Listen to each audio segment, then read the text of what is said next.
बोल. राज्यात सध्या सर्वसामान्य लोकांचे दोन मुद्दे अतिशय महत्त्वाचे आहेत. एक म्हणजे शेतकरी कर्जमाफी योजना आणि दुसरा म्हणजे स्मार्ट मीटर.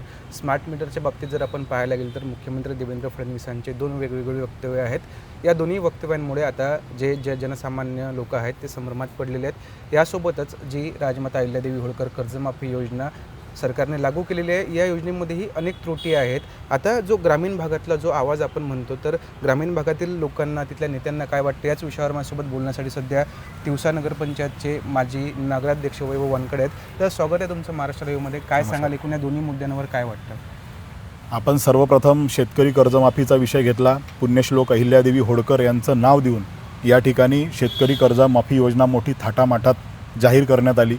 त्याचा उदो करण्यात आला. प्रचंड पैसा त्या जाहिरातीवर खर्च करण्यात आला.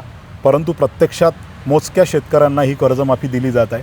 ती कोणत्या निकषावर दिली जात आहे याची समिती वरच्यावरच ठरली. जो शासन निर्णय निर्गमित झाला त्यामध्ये फक्त मुद्दलावर कर्जमाफी दिली जाणार आहे, पण त्यावर जे व्याज गेल्या अनेक वर्षापासून शेतकऱ्याच्या अंगावर बसलेलं आहे ते व्याज याच्यात माफ होणार नसल्याचं दिसते. आणि मग हे व्याज जेव्हा माफ होणार नाही आहे तेव्हा बँका या ठिकाणी हेअरकटचाही मुद्दा त्यात मांडलेला आहे. मग रिझर्व्ह बँकेनं ज्या काही नियमावली दिलेल्या आहेत की कुठलंही प्रकारचं कर्ज असो ते जेव्हा सेटल होते, म्हणजे OTS असेल किंवा राईट ऑफ असेल, हा रिमार्क जर रिझर्व्ह बँकेच्या निर्णयानुसार किंवा नियमानुसार त्या शेतकऱ्याच्या खात्यावर लागला तर त्याचा सिबिल नक्कीच खराब होणार आहे. हे सिद्ध झालेलं आहे. अनेक शेतकरी संघटनेच्या नेत्यांनी हा मुद्दा प्रकर्षानं मांडला. विधानसभेतही या संदर्भात खडाजंगी झाली. पण मला नाही आबरून मी कशाला घाबरू अशा पद्धतीच्या ज्या पद्धतीचं हे सरकार सध्या चाललेलं आहे की आपण आधी काय बोलतो नंतर काय बोलतो, तर या सगळ्यात गुरफटलेले सत्ताधारी मदमस्त आहेत. आणि शेतकऱ्यांना किंवा लाडक्या बहिणींची योजना असेल यांना फक्त मताचा वापर करण्यासाठी किंवा राजकारण करण्यासाठी वापरल्या जाते अशी स्थिती आज या राज्यात निर्माण झालेली आहे. तर ही OTS म्हणजे वन टाईम सेटलमेंट योजना ठरू नये ही आमची प्रमुख मागणी आहे. आणि ज्या शेतकऱ्यांचं कर्ज 2 लाखाच्या वर आहे किंवा व्याज त्या ठिकाणी त्याचं वाढलेलं आहे तर ते जर सेटलमेंट झालं तर त्याचा सिबिल खराब होऊ नये यामध्ये शासन निर्णयात आता बदल करणं गरजेचं आहे.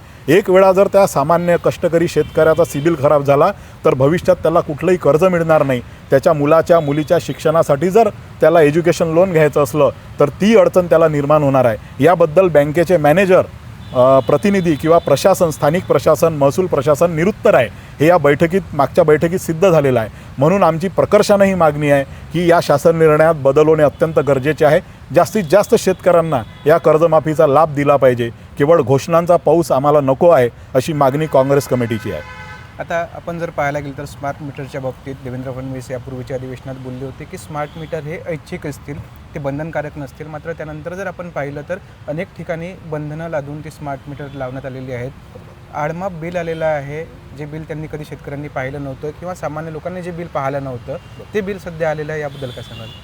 ग्रामीण भागात सध्या काय परिस्थिती आहे तुमच्याकडे? ग्रामीण भागामध्ये शेतकरी आधीच वैतागलेला आहे. हा कृषीप्रधान देश आहे. 70% लोकांचा उदरनिर्वाह शेतीवर चालतो.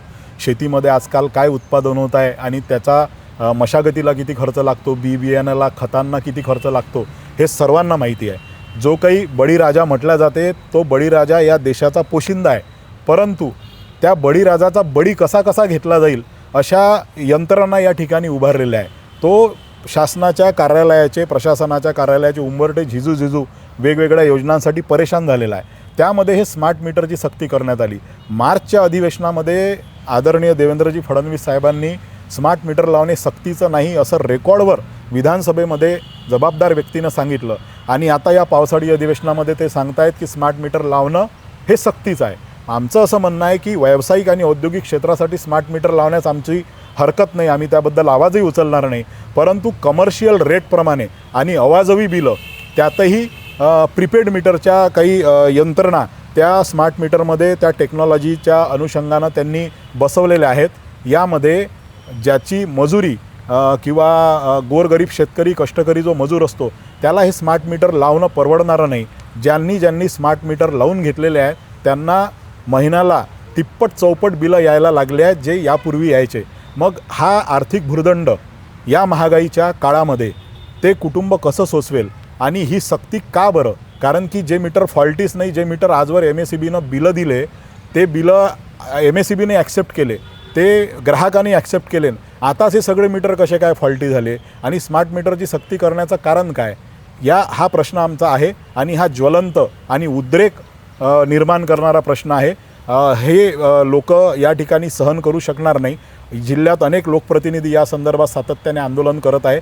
अनेक राज्यांमध्ये या संदर्भात प्रचंड उद्रेक झाला आणि स्मार्ट मीटर लावणं शासनानं बंधनकारक करू नये, ते ऐच्छिक करावं अशी आमची मागणी आहे. या संदर्भात आम्ही वीज वितरण कंपनीच्या कार्यालयात आंदोलनसुद्धा केलं आहे. स्मार्ट मीटर हे अत्यंत आर्थिक भुर्दंड देणारं एक उपकरण सर्वसामान्य लोकांवर लादण्याचं कटकारस्थान सरकार करत आहे. तर हे होते वैभव वानकडे. एकूणच त्यांनी जे आहेत ते जनसामान्यांचे मुद्दे जे असतात ते अतिशय चांगल्या पद्धतीने, ते आक्रमक पद्धतीने प्रशासनासमोर मांडत असतात. आपण जर आज पाहायला गेलं तर स्मार्ट मीटरचा जो महत्त्वाचा मुद्दा आहे, यापूर्वी आज आपण दिल्ली सरकारमध्ये पाहिलं असेल तर 200 युनिटपर्यंत जी वीज होती ती घरगुती वीज मोफत देण्याचं काम त्या सरकारने केलेलं होतं. मात्र 200 युनिटच्या वर ते बिल निघायचं, असं सुद्धा तिथल्या काही दिल्लीतल्या नागरिकांनी आपल्याला सांगितलेलं होतं. आपण त्यासुद्धा प्रतिक्रिया घेतलेल्या होत्या. आज जर आपण शेतकरी कर्जमाफीचा मुद्दा असला, लाडकी बहिणीचा मुद्दा असला, तर ह्या योजना ज्या आहेत त्या सामान्य लोकांपर्यंत पोहोचतात. सामान्य लोकांच्या खिशावर त्या योजनांचा परिणाम पडतो. त्यामुळे त्यांचं नियोजन जे असतं ते अतिशय योग्य करणं गरजेचं असतं. आणि एकूणच आपण जर पाहिलं तर याचे पडसाद जे असतात ते निवडणुकीमध्ये पडतात, आपल्याला पाहायला मिळतात. मतदानातून जे नागरिक असतात, जे मतदार असतात, ते मतदानातून त्यांचा रोष जो आहे तो व्यक्त करत असतात. आपण जर पाहायला गेलं तर या योजनांचं योग्य नियोजन करणं खूप गरजेचं आहे. आपण यापूर्वी शेतकरी कर्जमाफीचा मुद्दा जो होता तो सुद्धा आपल्या पेजच्या मार्फत सर्वांपर्यंत पोहोचवलेला होता. ज्या नेत्यांनी शेतकऱ्यांसाठी आंदोलने केली ती सुद्धा आपण सर्वांपर्यंत पोहोचवलेली होती. साधारणतः 31 जून 2026 पूर्वी जी कर्जमाफी आहे ती जाहीर व्हायला हवी होती. सरकारने घोषणा केलेली होती. मात्र राजमाता अहिल्यादेवी होळकर यांच्या जयंतीच्या दिवशी 31 मे 2026ला ही योजना जी आहे ती लागू करणार आहोत. त्यानंतर या अधिवेशनात तो जी आर निघाला. मात्र या जी आरमध्ये आपल्याला अनेक त्रुटी पाहायला मिळालेल्या आहेत.